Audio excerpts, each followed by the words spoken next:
The National Weather Service hasn't been out here to investigate. They're going to do that tomorrow because we still had some heavy bands of rain move through this afternoon, but we're dry here in Guyton, and you could actually see a family and some helpers trying to get this trampoline out of the tree. Yesterday, the preliminary report was at least an EF3, and let's show you here with our graphics the levels of the enhanced Fujita scale. Someone from the city, a certified arborist, will look at this tree to determine what brought it down. We know that there were no high winds in all this rainfall that we've had, but maybe the rain was just too much for the branches. It is falling apart. So the warning is expired, and you can actually see the outflow boundary of what I mean at the end of this loop. Stormy, stormy, stormy, and then kind of breathes right here. We'll have some spotty ice challenges that may make travel tricky. Let me break it down for you a little bit better. We get a break, that system moves off the coast, and we have the luck of the Irish on our side because we're forecasting a dry parade. We want to check in with our Jamie Ertle now on the street. Jamie. I've got Freedom here from Georgia Southern, and I'm just told to walk naturally with a bird of prey over my shoulder. And how old is Freedom? He's 15 years old. And how old is that in bird years? He's still a youngster. Okay, so Freedom's going to be around for a long time. We certainly think so. They can live to be 40 years old. And this is a little bit bigger than a Georgia Southern football game, but how's he doing today? I think he loves the parade. I think he loves Savannah. We're glad to be here. And speaking for Georgia Southern, this is an honor. Thank you so much. Bye, Freedom. Oh, I love it. Oh, yeah, I think he even said goodbye right there. We track Ian making its way parallel to the Georgia coastline and potentially making landfall near Charleston, Mount Pleasant, and maybe even shifting a little bit farther up the eastern seaboard of South Carolina.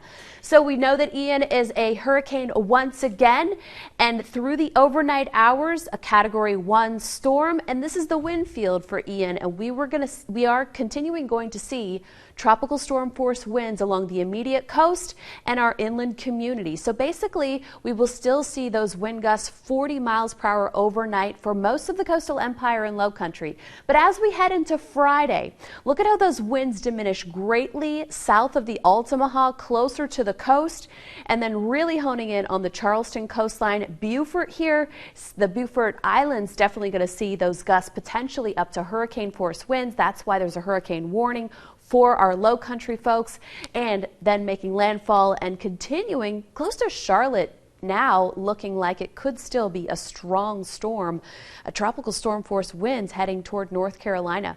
A live look now from our riverfront sky cam. Lots of clouds around, but mostly dry. We will keep a 50% chance of light showers for the area. Coastal, definitely going to see that. Northeast winds 20 miles per hour, even higher, continuing through the evening. Those are constant winds. Those are the sustained winds, and temperatures kind of chilly with that rain around and really kind of hovering just about 60 degrees. Here's our Farrah and Farrah First Alert live radar with rain bands already impacting coastal Liberty, coastal Bryan, coastal McIntosh, and trying to make its way into Chatham County. Those are the raindrops that people have been telling us that they've been feeling out there. With an overall view of Ian, seeing that just off our coast, lots of rainfall, but it will be coastal in nature because it looks like most of the rain will be coastal and into Beaufort. Now, this modeling will definitely change now that the 5 o'clock advisory is in, but we are looking at those winds and rain to really pick up midnight into Friday morning, heavy downpours, rounds of rain, and then wrapping up pretty much as we wrap up our Friday, maybe around sunset, maybe even earlier. How much rain, Jamie? Well, we've definitely tapered it off past Baxley to Alma. Maybe not getting anything for our Blueberry folks out there. Maybe about 4 inches of Claxton. That may be overdoing it, actually. We'll go 2 inches for Statesboro, and then closer to Rincon, Hinesville, 3 to 5 closer to the coast. And then low country folks definitely going to see about 6 inches of rain potentially, especially for barrier islands north of the Broad. Another first alert weather day for Ian. We could see wind gusts up to 70 miles an hour for our low country folks. But then Saturday and Sunday, drying it out, temperatures near 80 degrees. And look at all those 70s we have for the rest of the 7-day. WTOC thanks you, the viewers, for naming members of the WTOC team the best TV personalities in the Savannah Morning News Best of the Best. Congratulations to finalists Don Baker and Mike Sela and Jamie Ertle, this year's winner. Well, work is underway to restore our little lighthouse that's withstood war, water, and winds.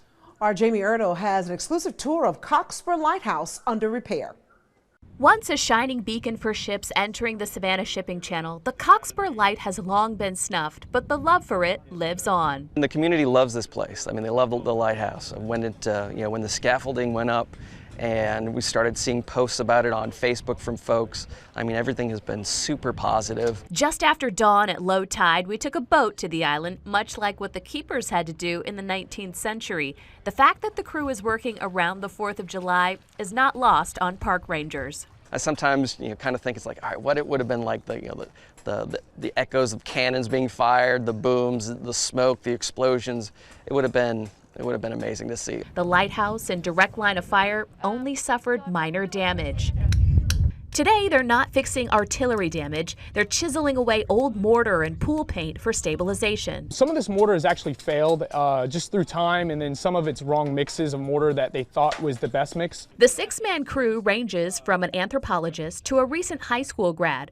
The National Park Service has a program called TTAP, or Traditional Trades Apprenticeship Program. You have all of these historic preservation techniques that are being lost to time. So it's incumbent on agencies like the National Park Service to continue to have programs like the Traditional Trades Apprenticeship Program to be able to teach those skills. Skills to preserve the 46-foot tall lighthouse. This 165-year-old structure has seen a civil war, several hurricanes, but it actually is a living and breathing structure.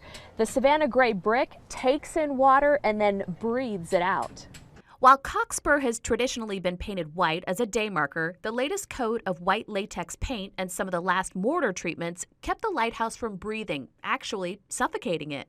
And what this is doing is this is keeping all of the paint or all of the water and moisture inside the building, and it's not letting the building breathe. All buildings need to breathe. It can't be closed up and condemned. Like this is just, it causes damage, and you can see like this latex is literally going to keep all the moisture in. They're addressing problem areas using chisels and grinders. It's the safest way to get the mortar out and not harm the brick and also keep the structure sound. Then they mix their own mortar on site.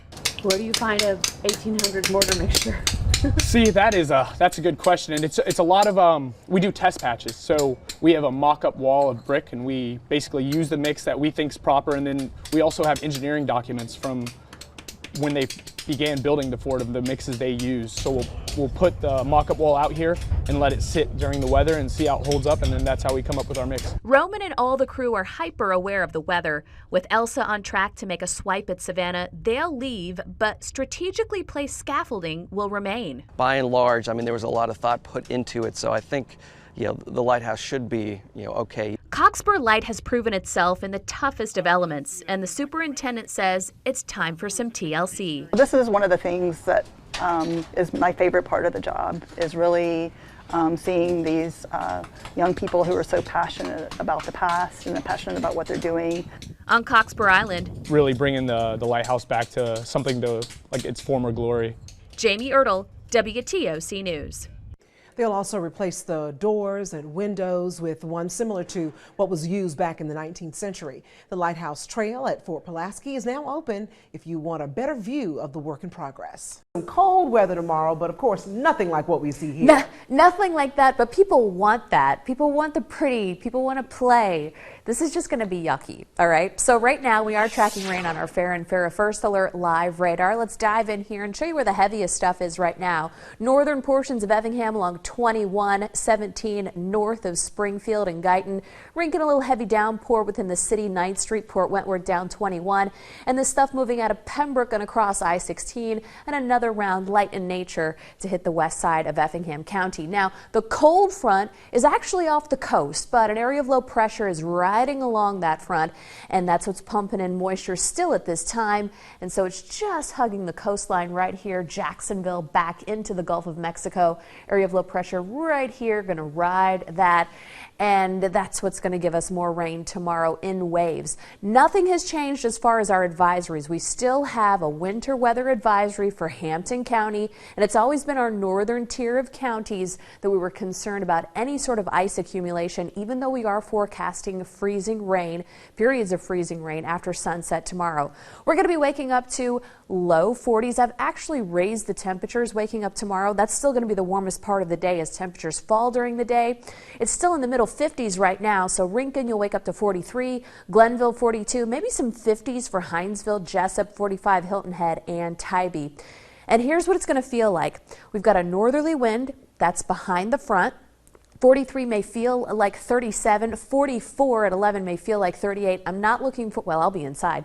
At 3 o'clock, 39 may feel like freezing. And then at 7, if you're still kind of out on the roadways, which is fine, it's just going to be raining, 35 may feel like 27. So here's what hour by hour looks like on future radar. We kind of dry it out. We've got some spotty drizzle possible for your morning commute. Nothing too impactful, just going to be chilly and damp and just cold.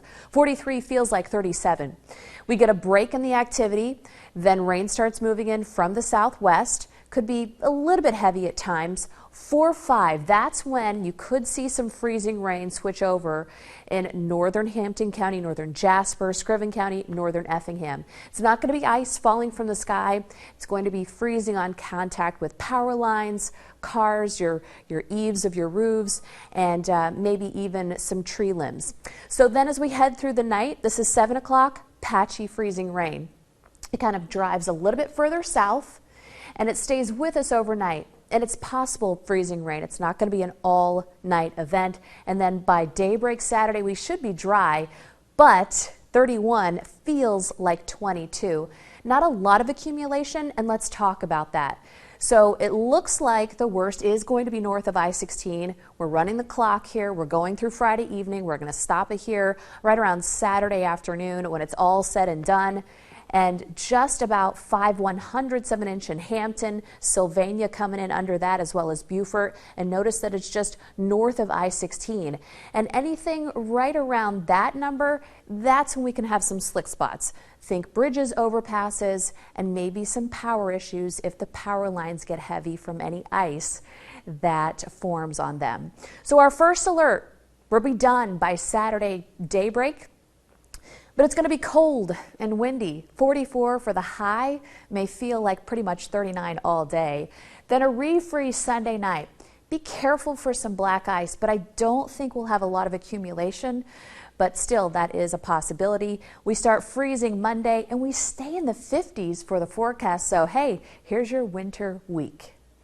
The cars and trucks that travel the Avenue of Oaks are compacting the root system, and the dust that the vehicles kick up, it's impacting the leaves that need to live through photosynthesis. The light filtering through these oaks planted in 1891 have made for some fabulous photos and thousands of memories. They can be here a long while if they are thriving and they get enough sunlight. It appears they're getting enough sunlight, but look again. That dust settles on the leaves, essentially clogging their pores. When their pores are blocked, they can't take in the necessary sunlight they need to generate energy, aka photosynthesis. It's definitely not the best thing for the trees. The trees' leaves are how they are breathing. To give them breath, the state is taking away the traffic. We're going to keep the traffic off the road by just using the trolleys occasionally rather than this constant line of cars. State Representative Jesse Petrie, an Isle of Hope native, helped secure the $5 million in funding it will cost for a trolley service, new parking, and new museum. This site is increasingly becoming noticed and recognized. And so, yes, it's important to our tourism industry in Savannah, but this project in particular is important to the conservation of the site itself, because, the heart of this site is that alley of oaks. And it's jeopardized now, and people have to recognize that. In the last year and a half, rangers put up ropes and stakes to try to keep the cars on the path as visitors were driving up to the trunks to pull over and take pictures. I believe that the way that we are moving forward is going to be a much better experience overall for the guests that come visit the park. Essentially clearing the path for a car-clear photograph and cleaner air for the Oaks. Parking for Wormslow will now be a block away and more of it. And the good thing about it is it won't affect the current experience because they're doing construction off-site. On Isle of Hope, Jamie Ertle, WTOC News. Walk, stroller, or ride, it's pumpkin patch time in Effingham County. It's a very good vibe. Desrenisha Moss and her family are visiting from Atlanta. It's very refreshing, especially the time that we're in right now. You know, it's very limited of the things that we can do. Melissa Reagan, the owner of Madrick Farms, was a bit nervous they wouldn't open at all this year. We got a little late of a start. You know, we have to get a permit to do this with the county.